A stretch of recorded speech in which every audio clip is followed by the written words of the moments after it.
Hello friends, आप सभी का मेरे यूट्यूब चैनल पे स्वागत है। तो आज के इस वीडियो में हम 10th स्टैंडर्ड की जो बोर्ड एग्ज़ाम होने वाली है मार्च 2022 में, तो उसके लिए मैथमेटिक्स 1 इस सब्जेक्ट के लिए प्रैक्टिस क्वेश्चन पेपर मैं आपके सामने रख रहा हूँ, जिससे कि आने वाले बोर्ड की एग्ज़ाम में आपकी प्रिपरेशन बहुत अच्छी तरह से हो और ऐसे ही क्वेश्चन आपको बोर्ड एग्ज़ाम में आ सकते हैं। टोटल मैं 5 प्रैक्टिस क्वेश्चन पेपर बनाना चाहता हूँ, मैथ्स 1 और मैथ्स 2 पे। तो ये पहला प्रैक्टिस क्वेश्चन पेपर है। ओके, सो बोर्ड में हमें मैथ्स 1 या मैथ्स 2 ये दोनों ईच 40 मार्क्स के होंगे। तो मैथ्स 1 का पेपर 40 मार्क्स का होगा। टाइम 2 आवर्स है, लेकिन इस साल बोर्ड आपको बोनस टाइम भी दे सकता है। ओके, लेकिन मैंने यहाँ पे कंसिडर किया है 2 आवर्स टाइम। ओके, तो ये प्रैक्टिस क्वेश्चन पेपर ध्यान से देखिए। टोटल 5 जो क्वेश्चन पेपर मैं आपको बताने वाला हूँ या आगे जाके वीडियो में मैं बताने वाला हूँ, तो उन सभी में आपको इम्पोर्टेंट क्वेश्चन मिलेंगे और उसी में से क्वेश्चन आपको बोर्ड एग्जाम में दिखेंगे। शायद वैल्यू चेंज हो सकती है, लेकिन क्वेश्चन उसी प्रकार के आएंगे, ये मैं आपको बहुत विश्वास के साथ कह सकता हूँ। इसलिए वीडियो पूरा देखिए और सिर्फ यही नहीं, आने वाले सभी वीडियो देखने के लिए आपको चैनल सब्सक्राइब करना होगा, बेल आइकॉन प्रेस करना होगा और जैसे ही नोटिफिकेशन आएगी आपको आने वाले सभी वीडियो की नोटिफिकेशन मिल जाएगी। ओके, तो चलिए शुरू करते हैं। Question number 1 A, choose the correct alternative. इसके लिए आपको 4 मार्क्स होंगे। ओके, तो देखिए, पहला यहाँ पे बहुत सिंपल है। If d x is equal to -15, d y is equal to 12, d is equal to -3, then find the value of x. तो हमें क्या करना है, डी की वैल्यू यहाँ पे फाइंड करनी है। तो ये क्रैमर्स रूल है, हम सभी को पता है। तो क्रैमर्स रूल में हम क्या करते हैं, अगर आपको एक्स फाइंड करना है तो आप किस तरह से लिखेंगे, D x upon D. Okay, ये है क्रैमर्स रूल हमारा, क्योंकि हम पहले क्या करते हैं, डी, डी एक्स और डी वाई ये तीन फाइंड कर लेते हैं और उसके बाद ये क्रैमर्स रूल अप्लाई करते हैं। ओके, तो यहाँ पे ऑलरेडी दे के रखा है डी, डी एक्स और डी वाई, तो हमें बस क्या करना है, x is equal to d x divided by d. So d x की वैल्यू कितनी है यहाँ पे देखिए, -15। ओके, और डी की वैल्यू देखिए यहाँ पे दी है -3। ठीक है, सबसे पहले कभी भी आपको कोई प्रॉब्लम सॉल्व करना हो तो सबसे पहले साइन क्लियर कीजिए। ओके, तो ये दोनों माइनस माइनस ये प्लस हो जाएगा, मतलब यहाँ पे माइनस साइन तो नहीं रहने वाला। ओके, 3 5 50, तो यहाँ पे आ जाएगा 5। तो ये है ऑप्शन ए इज करेक्ट। कि सॉरी, यहाँ पे मैंने एक्स लिखना चाहिए था, sorry. X is equal to, okay, 3 5 15 और हमें x की वैल्यू यहाँ पे मिली है। Okay, 5। So option A is correct. अब क्या होता है, देखिए एग्जाम में हमें y भी पूछा जा सकता है, वहाँ पे dy अपॉन डी ऐसे भी हो सकता है। तो y की वैल्यू फाइंड करने के लिए क्या करना होगा, तो y है 12, सॉरी dy है 12 और d की वैल्यू है -3। अब देखिए यहाँ पे दोनों माइनस नहीं है, एक ही माइनस है, तो माइनस साइन रहेगी। मैंने आपको सिखाया क्या है कि साइन क्लियर कीजिए पहले, सबसे पहली बात। 3 4 12, तो उस वक्त आंसर कौन सा आएगा, -4। लेकिन अभी के लिए क्या पूछा है, एक्स। तो एग्जाम में ये जरा ध्यान से देखिए कि एक्स पूछा है या यहाँ पे वाई। तो अगर वाई पूछा है तो उसकी वैल्यू -4 आएगी, लेकिन यहाँ पे एक्स पूछा है यहाँ, इसलिए इसका जो करेक्ट आंसर है वो होगा 5। ओके, तो ये आपको समझ में आया है। तो चलिए अब दूसरी एमसीक्यू यहाँ पे हम देखेंगे। देख के ही आप बता सकते हैं कि सर ये तो प्रोबेबिलिटी से है और बहुत आसान है।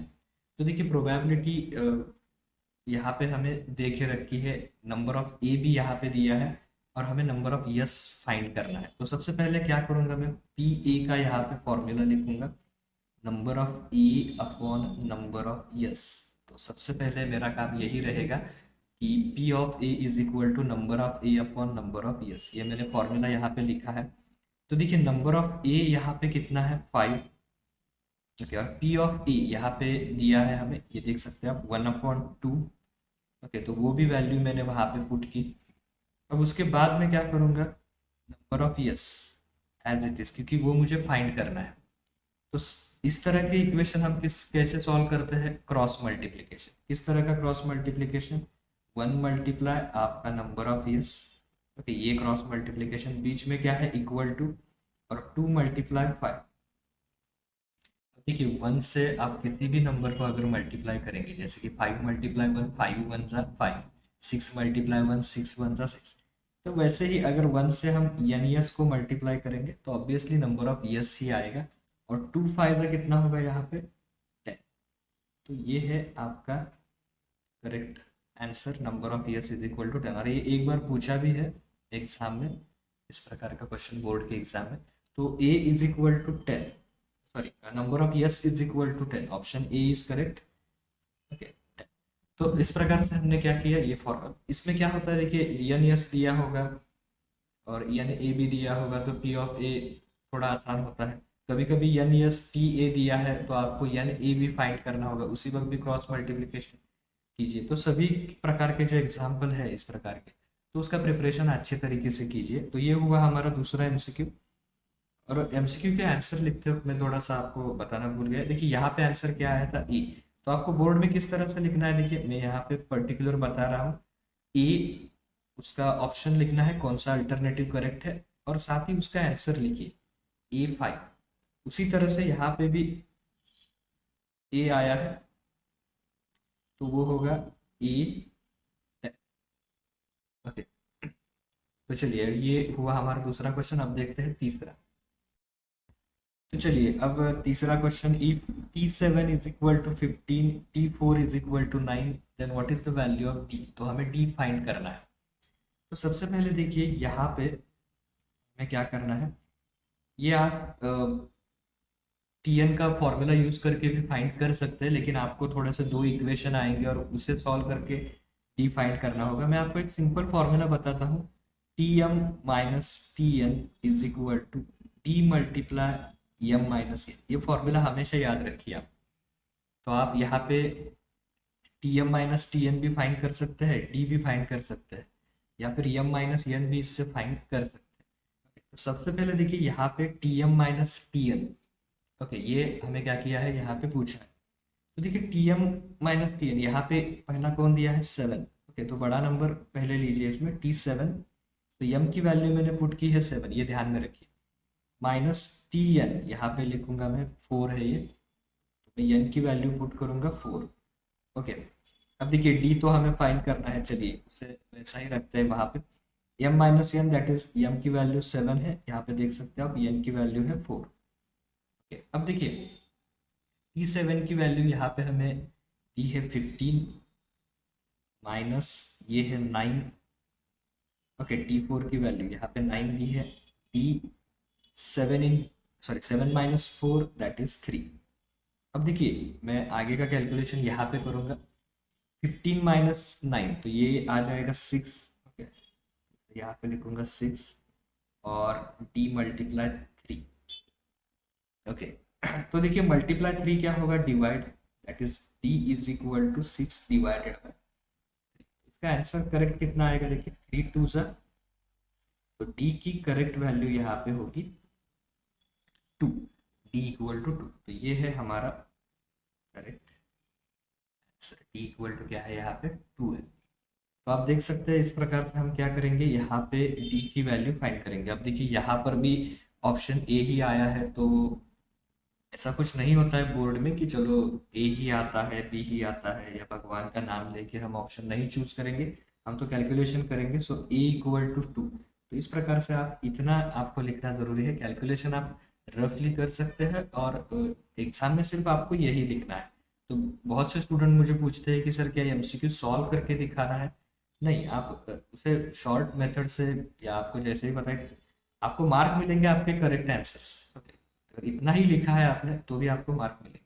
ओके, लेकिन रफली ही सही आप कैलकुलेशन कीजिए। वैसे मैंने अभी कहा भगवान का नाम लेके वगैरह हमें ऑप्शन नहीं चूज करने हैं। तो चलिए अगला एमसीक्यू। तो अब ये last MCQ, if B square minus 4ac equal to -8, then. तो देखिए जो रूट का नेचर होता है क्वाड्रेटिक इक्वेशन का, ये किस पे डिपेंड होता है, तो ये जो हमारा डिस्क्रिमिनेंट है बी स्क्वायर माइनस 4ac, इस पे ये डिपेंड होता है। ओके, इसके लिए एक सिंबल भी है डेल्टा। ओके, तो ये बी स्क्वायर माइनस 4ac अगर पॉजिटिव हो, ओके, तो पॉजिटिव होने पर क्या होता है, सॉरी जीरो हो, क्योंकि यहाँ पे इक्वल वर्ड है, या अगर जीरो हो तो रूट्स रियल और इक्वल होते हैं। ओके, अगर बी स्क्वायर माइनस फोर ए सी की वैल्यू जीरो हो तो रूट्स रियल और इक्वल होते हैं। और अगर ये पॉजिटिव नंबर हो अदर देन जीरो, ओके, यानी कि ग्रेटर देन जीरो, कोई भी पॉजिटिव नंबर हो तो roots are real and equal. और जब ये निगेटिव होता है, कोई निगेटिव नंबर होता है तो ये होता है, तो रूट का नेचर होता है roots are not real, real number हमें नहीं मिलते। कैन नॉट बी डिटरमाइन ऐसा कुछ नहीं होता, ये तीन नंबर अगर मिल जाए तो हम उसे डिटरमाइन कर सकते हैं। तो इस प्रकार से क्या हुआ, जीरो है तो real and equal, okay, positive है तो रियल एंड अनइक्वल, और निगेटिव है तो नॉट रियल। तो इसका करेक्ट आंसर क्या होगा, ओके, यहाँ पे क्या है -8 यानी कि निगेटिव है, -8, तो ऑप्शन बी इज करेक्ट। तो इसका आंसर यहाँ पे क्या आएगा, B. Okay, roots are not real, okay, ये ध्यान में रखिए, roots are not real. Okay, ये इसका करेक्ट आंसर है। तो चलिए अब नेक्स्ट देखते हैं। तो अब ये है question number 1B। Okay, 1A हमने देखा जिसमें कि एमसीक्यू थे। अब क्वेश्चन नंबर 1B जो है वो है सॉल्व द फॉलोइंग। तो हमें यहाँ पे ऑप्शन नहीं होंगे और वो हमें सॉल्व करने हैं। ऐसे 4 क्वेश्चन होंगे, 4 मार्क्स। एमसीक्यू भी 4 है, 4 मार्क्स, तो उसमें कोई ऑप्शन नहीं है। उसी तरह से यहाँ भी कोई ऑप्शन नहीं है। तो ये क्वेश्चन थोड़े से सिंपल होते हैं, लेकिन एक इसमें बात ध्यान में रखनी है कि यहाँ पे हमें कोई भी ऑप्शन नहीं है। तो जो भी 4 क्वेश्चन है वो हमें ध्यान से और एक्यूरेट वहाँ पे क्या करने हैं, सॉल्व करने हैं। तो देखिए इसमें से पहला क्वेश्चन है, और एक बात ये भी ध्यान में रखिए कि जो क्वेश्चन 1 मार्क को यहाँ पे है वो शायद एमसीक्यू में जा सकता है, या फिर एमसीक्यू का क्वेश्चन यहाँ पे भी 1 मार्क में पूछा जा सकता है। तो प्रिपेयर रहिए उसके लिए। ओके, अब देखिए 1, if 2x plus 3y equal to 12 and 3x plus 2y equal to 8, then find x plus y। तो आपको सबसे पहले यहाँ पे क्या करना है, तो जो दो इक्वेशन दिए हैं उन्हें नंबर दीजिए, 2x plus 3y equal to 12, इसे नंबर 1 दीजिए, और ये दूसरा equation 3x plus 2y, okay just a minute, 2y is equal to 8, ये है हमारा सेकेंड इक्वेशन। तो अब हमें क्या करना है, देखिए इक्वेशन क्या फाइंड करना है हमें, x प्लस वाई। तो हमें क्या करना है, इक्वेशन 1 और इक्वेशन 2 की एडिशन करनी है। तो मैंने यहाँ पे लिखा है इक्वेशन 1 प्लस इक्वेशन 2। ओके, ये हमें करना है यहाँ। ओके, इक्वेशन 1 प्लस इक्वेशन 2, क्यों, क्योंकि यहाँ पे पूछा है x प्लस वाई की वैल्यू क्या होगी। तो देखिए 2x plus 3y equal to 12, ये है हमारा पहला इक्वेशन, और इसके बाद 3x plus 2y equal to 8, तो ये है हमारा दूसरा इक्वेशन। तो इन दोनों के हमें क्या करनी है, एडिशन करनी है। तो देखिए 3 प्लस 2 5x, ओके 3 प्लस 2 आएगा 5x, उसके बाद 2 plus 3 5y, okay, and 12 plus 8 that is 20। क्या किया यहाँ पे हमने, इन दो इक्वेशन की एडिशन की, 3 प्लस 2 5x, 3 प्लस 2 5y, और 12 प्लस 8 20। अब देखिए यहाँ पे सेम नंबर कौन सा आया है, 5। तो इससे हमें क्या करना है, मैं नेक्स्ट स्टेप यहाँ पे यहीं पे लिखता हूँ, आपको क्या करना है आगे सॉल्व करना है। तो क्या करेंगे हम, डिवाइड बोथ साइड बाय, कौन सा नंबर सेम आया है, 5। Okay, so divide both side by 5, इससे हमें डिवाइड करना है, यानी कि 5x upon 5 plus 5y upon 5, और उसके बाद 20 अपॉन 5। यहाँ पे 5 5, ये 5 5, ये 5 1 एंड 5 4 20। ओके, ये कैंसिल होगा, इसका मतलब क्या आएगा, x plus y equal to 4। ये है हमारा correct answer, x plus y equal to 4।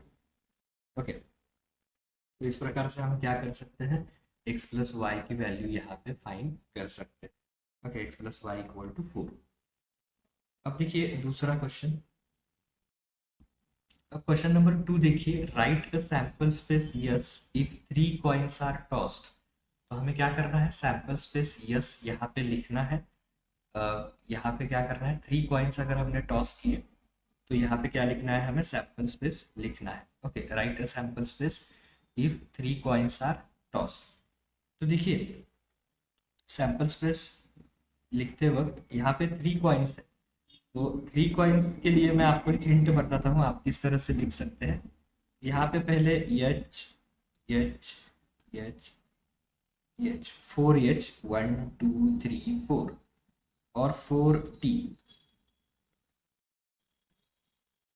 ये लिखिए। सबसे पहले मैं आपको हिंट बता रहा हूँ कि किस तरह से 3 कॉइन्स का आप यहाँ पे सैंपल स्पेस लिख सकते हैं। तो सबसे पहले मैंने क्या किया, 4 एच और 4 टी, सो 4 ये नंबर याद रखिए। उसके बाद 2 ये नंबर याद रखना है, 2 एच 2 टी, 2 एच, देखिए मैंने 2 बार एच लिखा, 2 बार। अब उसके बाद याद रखना है 1, ये सीक्वेंस है। तो 1 एच टी यानी कि एच एच एच टी, और सैंपल स्पेस में हर एलिमेंट में या फिर सेट में हर एलिमेंट के बाद हमें कॉमा लिखना होता है। तो इस प्रकार से आप क्या कर सकते हैं, ये सैंपल स्पेस लिख सकते हैं। इसमें टोटल कितने हैं, फॉर मोर इंफॉर्मेशन आप लिखिए number of yes is equal to 8।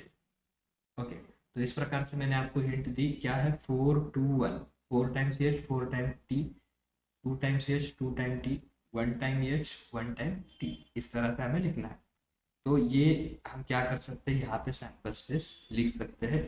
कौन सा भी सैंपल स्पेस आपको पूछा जा सकता है, जितने भी सारे वहाँ पे एक्सपेरिमेंट है, तो उसका सैंपल स्पेस आप प्रिपेयर कीजिए। तो देखिए अब क्वेश्चन नंबर 3, 1 5 9 13। ओके, तो ये हमारी एपी है, तो इसमें अरिथमेटिक प्रोग्रेशन है। तो ये हमें क्या करना है, इसमें T20 फाइंड करना है। ओके, तो यहाँ पे दे के रखा है एपी है, और ये क्वेश्चन इस तरह से भी होता है, इन एपी फाइंड T20। तो ये एपी यहाँ पे है, तो हमें ये नहीं चेक करना है 1 मार्क के लिए कि एपी है या नहीं, बस T20 फाइंड करना है। तो देखिए यहाँ पे ए की वैल्यू है 1, फर्स्ट टर्म यहाँ पे होगी 1। ओके, अब डी फाइंड करना है। डी किस तरह से फाइंड करते हैं हम, T2 माइनस T1, 5 - 1 कीजिए। ओके, यानी कि ये T2 है, T2 और ये T1 है। तो 5 - 1 दैट इज 4, ये हमारा डिफरेंस हुआ। ओके, तो अब हम क्या करेंगे, Tn का फॉर्मूला लिखेंगे। Tn is equal to A plus n - 1 into D. तो ये हमने यहाँ पे क्या किया, फॉर्मूला लिखा, A plus n - 1 into D. तो अब हमें क्या फाइंड करना है, देखिए Tn यानी कि T20, n की वैल्यू मैंने कितनी पुट की यहाँ पे, T20। ओके, n की वैल्यू 20, सो ए है हमारे पास 1 प्लस n - 1, n की वैल्यू है 20, 20 - 1 इंटू, देखिए डी की वैल्यू यहाँ पे क्या है, 4, डी की वैल्यू है 4। तो देखिए T20 is equal to 1 plus 20 - 1 that is 19 multiply 4। Okay, तो ये होगा T20 इज इक्वल टू, सबसे पहले हमें क्या करना है, multiplication. So 1 as it is लिखता हूँ मैं, 1 प्लस 19 4 जा, तो यहाँ पे आ जाएगा वो 76। ओके, तो T20 is equal to 1 plus 76 that is 70। T20 यहाँ पे हो जाएगा 77। ओके, तो इस प्रकार से हमें क्या करना है, ये T20 Tn का फॉर्मूला यूज करके यहाँ पे फाइंड करना है। ओके, तो चलिए अगला जो फोर्थ है क्वेश्चन 1 मार्क के लिए, वो देखेंगे। तो चलिए अब हम देखेंगे question number 4। If alpha and beta are roots of quadratic equation, if alpha plus beta is equal to -5, alpha into beta is equal to 30, then find quadratic equation. तो हमें क्या करना है, यहाँ पे क्वाड्रेटिक इक्वेशन फाइंड करना। Okay, तो देखिए यहाँ पे जो दिया है, सबसे पहले मैं उसे लिखूंगा, alpha plus beta is equal to -5। Okay, ये है हमारा यहाँ पे पहली इंफॉर्मेशन दी है हमें, alpha plus beta is equal to -5। अब alpha into beta, okay, so ये वैल्यू हमें यहाँ पे दी है 30। ओके, अल्फा इंटू बीटा यहाँ पे कितना दिया है, 30 दिया है। तो ये दो वैल्यू हमें दी है, तो हमें क्वाड्रेटिक इक्वेशन फाइंड करना है। तो देखिए द रिक्वायर्ड, जो हमें क्वाड्रेटिक इक्वेशन चाहिए, the required quadratic equation is, जो कि हम क्वाड्रेटिक इक्वेशन फाइंड करने वाले हैं, वो किस फॉर्म में होगा, x square minus alpha plus beta into x plus alpha into beta is equal to 0।